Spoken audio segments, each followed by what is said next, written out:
about to scale 20,000-foot snow-covered peaks. Go native in the world's largest tropical rainforest.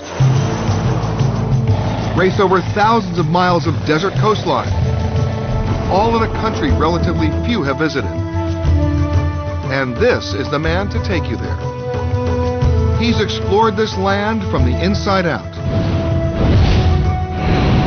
A country that exists both on the threshold of a dream and at the crossroads of mysterious history. A mix of modern cities and ancient villages existing side by side.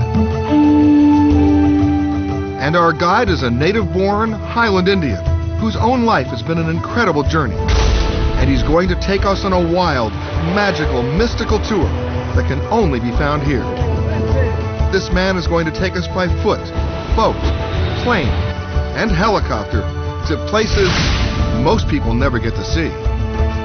Because our guide has very special credentials. His name is Alejandro Toledo, and he is the president of Peru. So don't sit back. You can't relax. Because for the next hour, we're taking you on an extraordinary adventure to Peru, the Royal Tour. The geography of Peru is unique in the world. While 70% of the country is rainforest, Peru also has nearly 2,000 miles of Pacific coastline and boasts the second highest mountain range in the world, the Andes. Almost a third of Peru's 24 million people live here, in Lima. And driving past the elegant colonial buildings, this is where I begin my Peruvian adventure.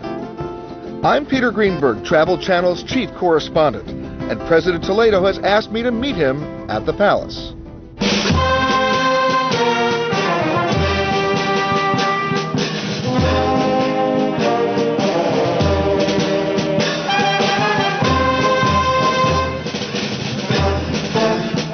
I'd met many world leaders before, but this was the first time I had been welcomed with such pomp and circumstance.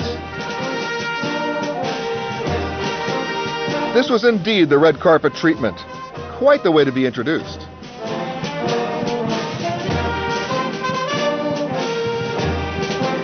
Welcome. Thank you so much. It's a pleasure to have you here. It's a pleasure to be here. Not a bad around. No, not at all. No, not at all. This is quite a room. It is. Ever since the Spanish conquered the Incan Empire in 1532, there has never been an indigenous Peruvian serving as the country's leader. In 500 years, Alejandro Toledo is the first descendant of the Incas to be elected president. Toledo's success is one of the more amazing stories I've ever heard. Just a few years earlier, on the streets outside the doors of this palace, were some of the largest anti-government demonstrations this country had ever seen. It was Alejandro Toledo who led a massive protest movement.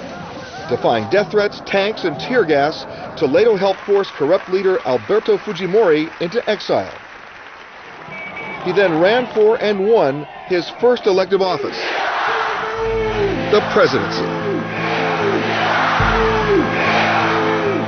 Alejandro Toledo was born the 8th of 16 children, 7 of whom died before the age of 1. By the time he was 6, he was already working as a shoeshine boy to supplement the family's meager income. I lived in a shanty town, and there was a couple of Peace Corps volunteers who arrived during 63, 64. They were Joel and Nancy Meister, and I persuaded my mother to give them space to live.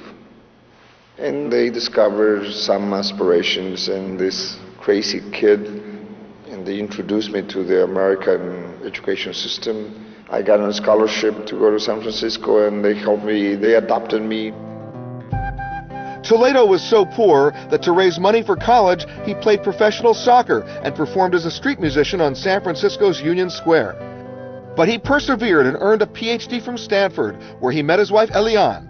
He then taught at Harvard and worked at the World Bank and the United Nations. So in all of that, was there always the destiny for you to come back home?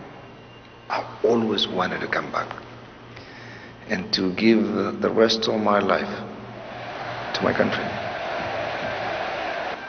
But did you ever realize or think or hope that you would be coming back this way? I didn't know that I have this capacity, to be honest, to persuade the people, to lead my people.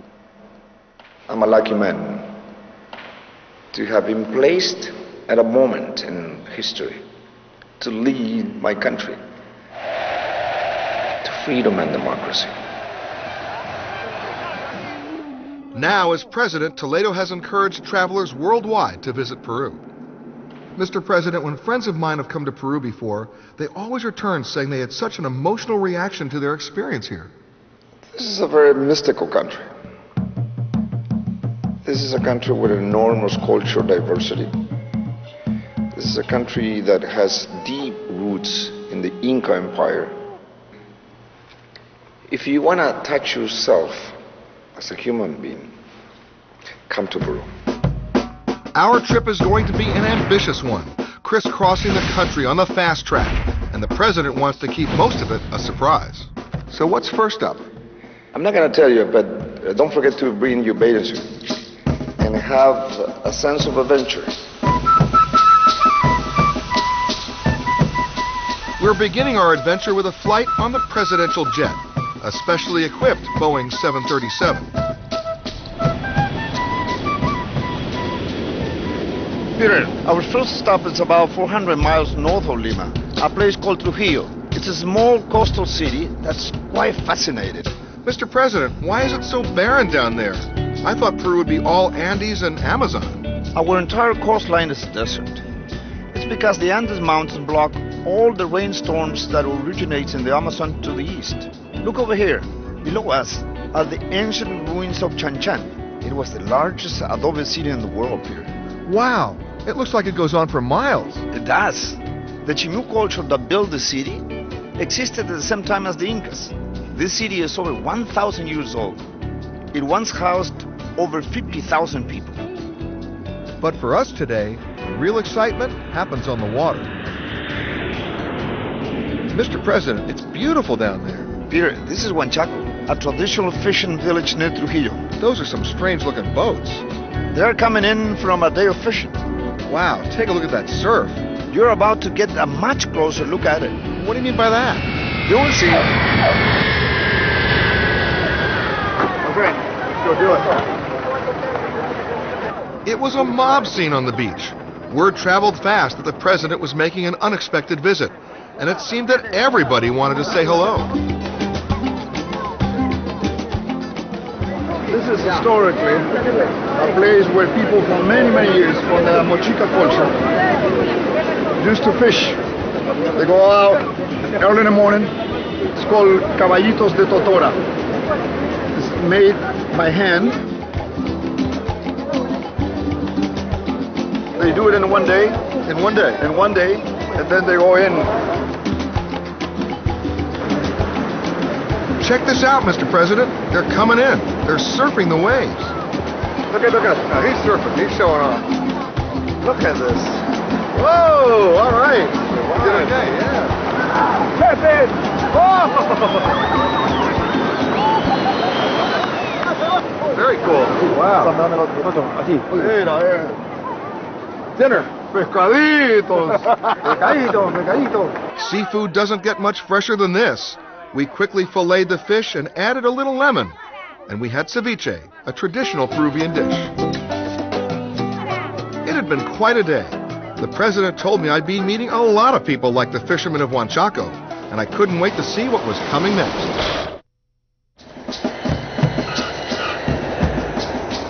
The president and I continued our tour on the eastern side of Peru, in the town of Iquitos, one of the gateways to the Amazon. But this was only a quick airport stop. We were on the move again. A little helicopter ride, huh? We boarded the Russian-made Mi-17 helicopter, the workhorse of the Peruvian armed forces.